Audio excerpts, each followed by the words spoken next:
வணக்கம் நண்பர்களே. கதையின் நாயகி மீரா. வயது 35. அரசு பள்ளி ஆசிரியே.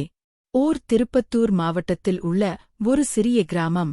அவள் சிறுவயதில் அதே ஊரில் குடிசை வீட்டில் பிறந்து வளர்ந்தவள்தான். அரசு பள்ளியிலேயே படித்து அரசு கல்லூரியில் பட்டம் முடித்தாள். அப்புறம் டீச்சர் வேலைக்காக காத்துக் கொண்டிருந்தாள். அவள் அந்த வயதில் பார்த்தால் ரொம்ப அழகெல்லாம் இல்லே. சுமாராகத்தான் இருப்பாள். ஆனால் உயரம் 5.9 இருக்கும். கொஞ்சம் வெள்ளையாக எல்லாம் இருக்க வேண்டிய இடத்தில் கச்சிதமாக இருக்கும். ஆனால் அதுக்கே ஊரில் சில ஆண்மகன்கள் அவளை பண்ண ஏங்கிக் கொண்டிருந்தார்கள். பின் அதே ஊரில் ஒரு மிலிட்ரிக்கார மாப்பிள்ளையை பார்த்து கல்யாணம் பண்ணிக் கொடுத்தார்கள். அவன் பெயர் சதீஷ். வயது 31. மீராவுக்கு வயது 25. கல்யாணமான 2 மாசத்தில் அவளுக்கு டீச்சராக மற்றொரு கிராமத்தில் வேலை கிடைத்தது. பிறகு ஆளே மாறி போனாள் மீரா. கல்யாணத்துப் பிறகு எல்லா சுப நிகழ்ச்சிகளிலும் பவுசு காட்டினாள். பட்டுப்புடவை, தங்கத் தாலி, தங்கச் செயின், வளையல், காலில் கொலுசு, மெட்டி, நெற்றி வகுப்பில் குங்குமம் என்று பார்ப்போரை பொறாமைப்பட வைத்தது. பேராவும் சதீஷும் இரவு பகலாக அவங்க வேலையை நடத்தினார்கள். சதீஷுக்கு கொஞ்சம் அந்த விஷயத்தில் ஆர்வம் என்பதால் அவளை அணுவணுவாக பண்ணான். அவளுக்கு அனைத்து விளையாட்டையும் கற்றுத் தந்தான். அவளும் சந்தோஷமாக கற்று இருவரும் சொர்க்கத்திற்கே போனார்கள். அவங்க 2 பேருக்கும் அரசு பணி காரணமாக நல்ல சம்பளம் வந்தது. ஊரில் இருவரும் நல்ல மதிப்பு மரியாதையுடன் இருந்தார்கள். யார் கண்பட்டதோ தெரியவில்லை. சதீஷ் வீட்டில் பிரச்சனை கிளம்பியது. சொத்து தகராது, கை கலகலப்பு என்று பிரச்சனை வெடிக்க சொத்தே பிரிக்க வேண்டியதாயிற்று. எனவே மீராவும் அவள் கணவனும் வீட்டை விட்டு பிரிந்து தனி குடித்தனம் சென்றனர். அதற்கு பின் ஊரில் ஒருவற்றே கிரவுண்ட் இடத்தை வாங்கி வீடு கட்டி குடியேறினார்கள். மீராவுக்கு ஒரு பெண் குழந்தையும் 2 வருடம் கழித்து ஒரு ஆண் குழந்தையும் பிறந்தது. பின் மீரா ஆள் அடையாளமே தெரியாமல் சரியாக நல்லா ஆண்டியாக மாறிப்போனாள். தலையில் கொண்டை கழுத்தில் 5 பவுண்ட் சாலி சரடு கையில் கண்ணாடி வளையல். அரசு வேலை என்பதால் கொஞ்சம் திமிரான பேச்சு. உதாரணமாக பசங்க படத்தில் வரும் ஆண்டியே போல் இருப்பாள். தினமும் காலை 8 மணிக்கு வீட்டிலிருந்து கிளம்பி பள்ளிக்கு ஸ்கூட்டியில் செல்வாள். அவளுடைய பிள்ளைகளின் பெயர் திவ்யா மற்றும் வருண். இருவரும் திருப்பத்தூரில் உள்ள மெட்ரிகுலேஷன் ஸ்கூலில் படிக்கிறார்கள். காலையில் ஸ்கூல் வேனில் ஏற்றிவிட்டு இவளும் வேலைக்கு கிளம்புவாள். இவளது கணவன் சென்னையில் பாதுகாப்பு படைவீரர் அலுவலகத்தில் பணி புரிந்து வந்தார். 3 அல்லது 4 மாதங்களுக்கு ஒருமுறை ஊருக்கு வந்து செல்வான். பணத்திற்கு குறைவில்லாமல் சந்தோஷமாக வாழ்ந்து வந்தார்கள். மீரா ஊரில் காலையும் மாலையும் வேலைக்கு சென்று வரும்போது சிறுவர்கள் யாரேனும் சுற்றிக் கொண்டிருந்தால் அவர்களை திட்டி அனுப்புவாள். அதேபோல் சொந்தக்காரர்கள் வீட்டிற்கு சென்றாலும் அவர்கள் வீட்டினில் யாரேனும் வந்தாலும் சிறுவர்களுக்கும் இளைஞர்களுக்கும் நல்லா லெக்சர் எடுப்பாள். ஆனால் இவள் அந்த அளவுக்கு ஸ்ட்ரீட். அவள் வாயை திறந்தாலே பட்டாசு போல படபடவென்று வெடிப்பாள். பள்ளியில் என்னதான் அவ பசங்களை திட்டினாலும் அடித்தாலும் இந்த +1 +2 பசங்க மட்டும் அவள கண்ணாலேயே பண்ணிடுவானுங்க. பாடம் நடத்தும்போது அவளுடைய புடவை பற்றியும் ஜாக்கெட் பற்றியும் கடைசி பெண்ணில் வர்ணைகள் ஓடும். ஏனென்றால் அவள் அந்த அளவுக்குத்தான் இருப்பாள். இப்பேற்பட்ட அழகைக்கு அந்த கொடிய நாள், அவள் பொட்டும் பூவும் பறிக்கப்படும் நாள் வருவது அறியாமல் இருந்தாள்.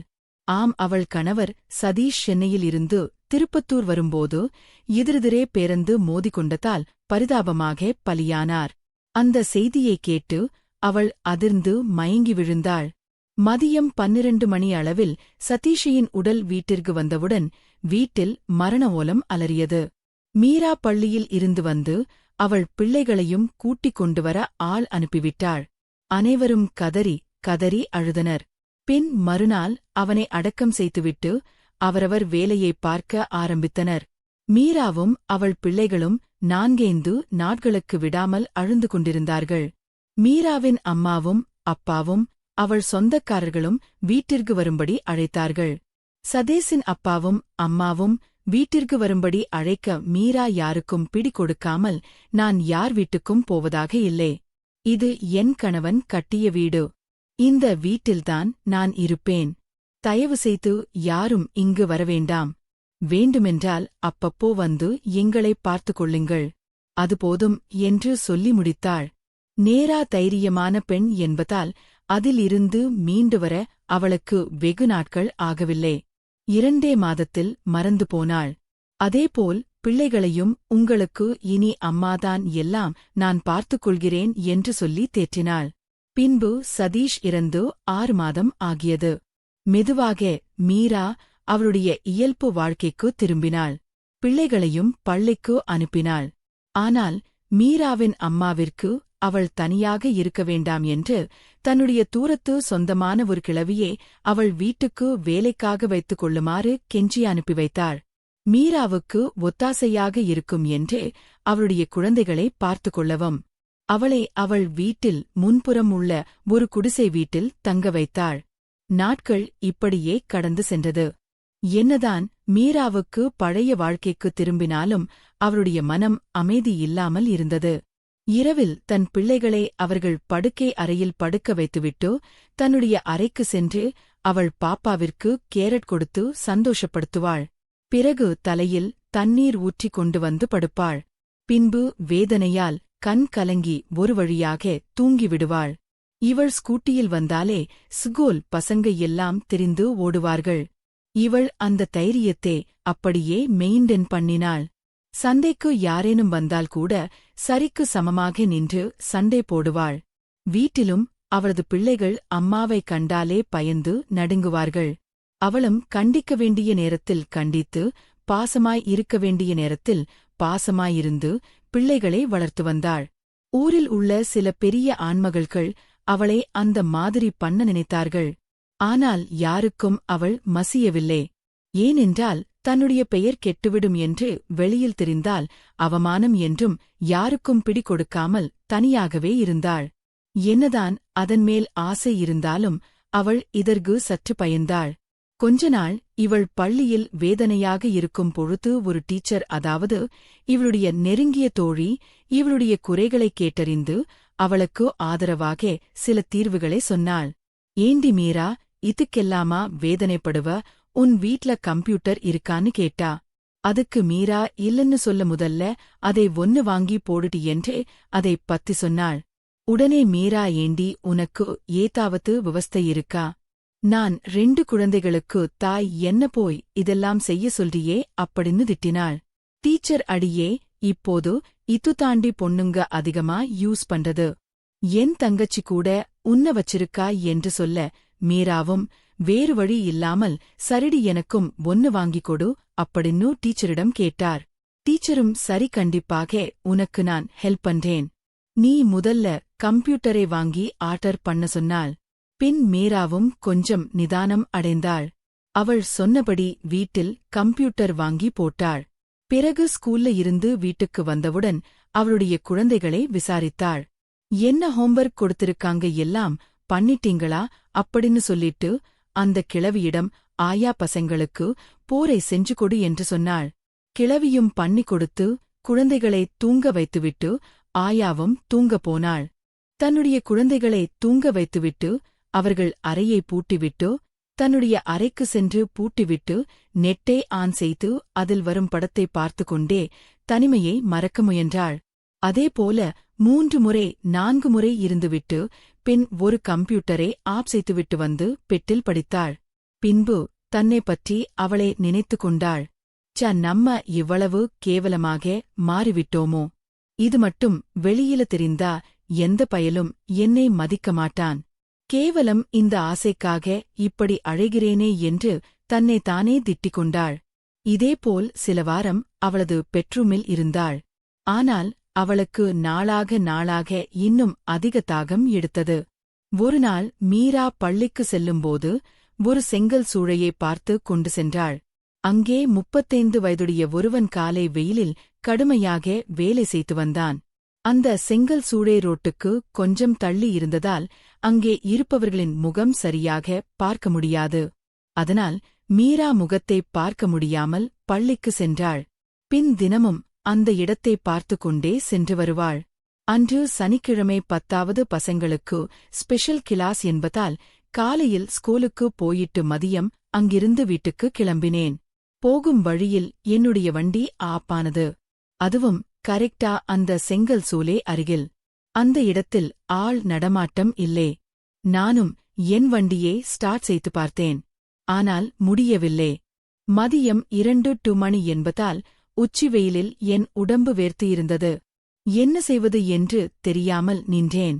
அப்போது அந்த செங்கல் சூளையில் ஒருவன் என்னை நோக்கி வந்தான். ஒரு வெள்ளை வேஷ்டியும் பனியனும் போட்டுக் கொண்டிருந்தான். என்னை பார்த்து என்ன ஆச்சுமா என்று கேட்டான். நான் வண்டி ஸ்டார்ட் ஆகல என்றேன். அவன் கொஞ்சம் தள்ளுமா, நான் பார்க்கிறேன் என்று கூறினான். அவன் வண்டியை எடுத்து ஸ்டார்ட் செய்து பார்க்க அது ஸ்டார்ட் ஆகவில்லை. உடனே பின்னாடி இருந்த பெட்ரோல் டேங்கில் கை வைத்து பார்த்தான். அப்போதுதான் புரிந்தது பெட்ரோல் இல்லை என்று. அவன் மீராவிடம் பெட்ரோல் காலி யம்மா என்று சொல்ல இப்ப என்ன செய்வது என்று தெரியவில்லையே என புலம்பினாள்.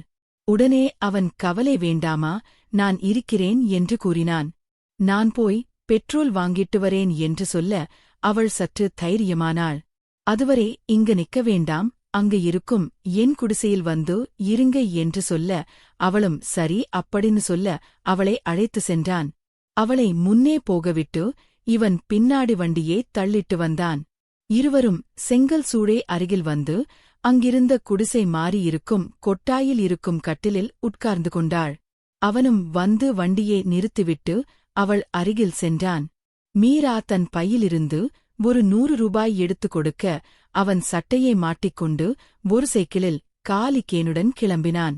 மீரா அவன் போகும் வரை பார்த்து கொண்டிருந்தாள். அவளுக்கு புரியாத ஒரு அமைதியான உணர்வு மனசுக்குள் வந்தது. சில நேரத்துக்குள் அவன் திரும்பி வந்து பெட்ரோல் ஊற்றி வண்டியை ஸ்டார்ட் பண்ணினான். இப்போது சரியாயிடுச்சுமா என்று சொன்னான். மீரா ஒரு நிமிடம் சிரித்தாள். ரொம்ப நன்றி. நான் ரொம்ப டென்ஷன் ஆயிட்டேன் என்றாள். அதெல்லாம் ஒன்றுமில்லை. இங்க இதுபோல நிறைய பேருக்கு ஹெல்ப் பண்ணி இருப்பேன் என்றான். அவன் சாதாரணமாக. மீரா அவனை சற்று கவனமாக பார்த்தாள். வெயிலில் கருத்து போன தோல், கஷ்டப்பட்ட வாழ்க்கை, ஆனால் முகத்தில் ஒரு நேர்மை. அவளுக்கு அவனை மிகவும் பிடித்திருந்தது. உங்க பேர் என்ன என்று கேட்டாள். ராமு என்றான். நான் மீரா அருகில் இருக்கிற பள்ளியில டீச்சர் என்றாள். தெரியுமா, தினமும் நீங்க போறதை பார்த்திருக்கேன் என்றாள். சிரித்துக் கொண்டேன். அந்த ஒரு வார்த்தை மீராவை ஒரு நொடி அமைதியாக்கியது. அவள் கவனிக்காத இடத்தில் யாரோ அவளைக் கவனித்துக் கொண்டிருந்தார்கள். சரி, நான் போறேன் என்று வண்டியை கிளப்பினாள். ஆனால் அந்த நாள் வீட்டுக்கு வந்த பிறகும் மனம் ஏதோ வேற மாதிரி இருந்தது. பல நாட்களுக்குப் பிறகு அவளுடைய வாழ்க்கையில் அவன் மீது ஒரு புதிதான சிந்தனை முளைக்க ஆரம்பிச்சது. அடுத்த சில நாட்கள் அவனிடம் பேச ஆரம்பித்தான். அவன் கட்டுக்கோப்பான அழகு அவளை ஏதேதோ செய்தது. ஒரு நாள் எனக்கு ஸ்கூல் விட்டு வர இரவு 8 மணி ஆனது. காற்றுடன் மழை வேற நன்றாக வந்து கொண்டிருந்தது. என்னால் இனிமேல் ஸ்கூட்டியில் போக முடியாத நிலையில் அவன் வீட்டில் வண்டியை நிறுத்திவிட்டு வெளியில் நின்று கொண்டிருந்தேன். அவன் என்னை பார்த்ததும் உள்ளே வர சொன்னான். சில காரணங்களால் இரவு அங்கேயே தங்க வேண்டிய நிலை வந்தது. அன்று அவன் மீது உள்ள ஆசையை அவனிடம் சொல்ல நினைத்தேன். ஆனால் தயங்கிக் கொண்டே தரையில் படுத்துக் கொண்டிருக்க அவன் நன்றாக உறங்கினான். நான் மெதுவாக அவன் பக்கத்தில் போய் அந்த சைடு ஏதாவது கருப்பு பாம்பு தெரியுதா என்று பார்த்தேன். ஒன்றும் தெரியவில்லை. அந்த குளிர் காற்று எனக்குள் இன்னும் குளிர்ச்சி அடைய வைத்தது. என்னையும் மீறி அப்படி இருந்துவிட்டேன். பிறகு எங்களுக்கு கல்யாணம் முடிந்தது. இப்போது ரொம்ப ஹாப்பியா இருக்கும். இந்த மாதிரி கதைகளை கேட்க நம்ம சேனலுக்கு சப்ஸ்கிரைப் பண்ணிக்கோங்க ஃப்ரெண்ட்ஸ். நன்றி.